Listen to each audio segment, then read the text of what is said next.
On a embarqué avec Axel Tréhin pour un focus sur les classes 40. Au menu également la Sardina Cup, épreuve du circuit Figaro et test grandeur nature pour la Transat Concarneau-Saint-Barth dans un mois. C'est l'épisode 25 de la semaine vol du Télégramme. La Covid-19 est toujours présente et pourtant, du côté des classes 40, on ne connaît pas la crise. Entre les bateaux actuellement en construction et les derniers protos fraîchement sortis des chantiers, on en est à 14 monocoques. Pourquoi cette classe a-t-elle autant le vent en poupe? Élément de réponse avec Axel Tréhin. Le succès de la classe 40 s'explique par une sorte d'effet boule de neige. Quand le niveau de compétition augmente, ça attire de nouveaux compétiteurs. Le fait de participer à des grandes courses comme la Route du Rhum, c'est des courses qui font partie un peu des légendes de course à la voile. Le classe 40, c'est potentiellement le bateau avec lequel ce genre de rêve est le plus accessible. Après de belles performances sur le circuit 650, dont une deuxième place en proto sur la Mini Transat 2019, il fait partie de ces ministes qui ont opté ensuite pour le classe 40. Sportivement, c'était intéressant de passer sur une taille de bateau plus gros. Le Figaro, c'est sûr que c'était un choix également. Il y a moins de transat et moi, ce qui m'attirait, c'était vraiment le large et le large dans la durée. Donc c'est aussi pour ça que je me suis tourné vers la classe 40.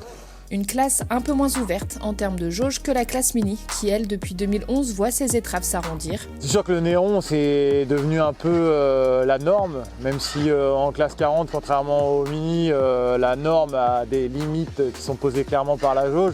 Ce qui est sûr, c'est qu'aujourd'hui, c'est des bateaux qui vont nettement plus vite que ceux de précédentes générations. On est très sollicité par des coureurs ou de potentiels coureurs qui ont des rêves de Vendée Globe ou qui courent déjà en IMOCA, qui s'intéressent de plus en plus près à ces bateaux-là. On a vu notamment l'Occitane sur le dernier Vendée Globe qui suscitait beaucoup de curiosité. C'est sûr que c'est des bateaux qui ont un potentiel de vitesse assez dingue, notamment au reaching, au vent de travers, et qui ne sont pas moins rapides ni au près ni au portant en VMG. Avec même des qualités de bons descendeurs dans la brise quand il s'agit de passer un peu au-dessus des vagues. Ouais. La jauge de la classe 40 empêche certaines avancées techniques, pas de quille basculante ni de foil, pas de possibilité d'utiliser de la fibre de carbone autant qu'en IMOCA, un poids minimum obligatoire, ce qui donne des monocoques simples à utiliser, robustes et néanmoins performants. Pour un proto neuf comme le numéro 162, comptez entre 650 000 et 750 000 euros, soit 10 fois moins qu'un IMOCA neuf équipé de foil, avec un budget de fonctionnement de 300 000 euros par an. Et cette année 2021 est consacrée au double uniquement.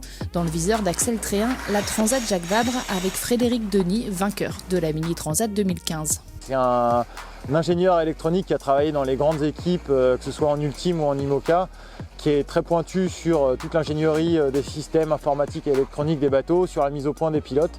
Et pour moi, je pense que ça va être un gros plus pour préparer la saison 2022 qui sera plus dédiée aux navigations en solo. Face à eux, il y a de sérieux concurrents. On pense à Jan Lipinski, vainqueur de la dernière Transat Jacques Vabre sur son plan raison, ou encore les Suisses Valentin Gauthier et Simon Koster, vainqueurs de la Normandie Channel Race en septembre 2020.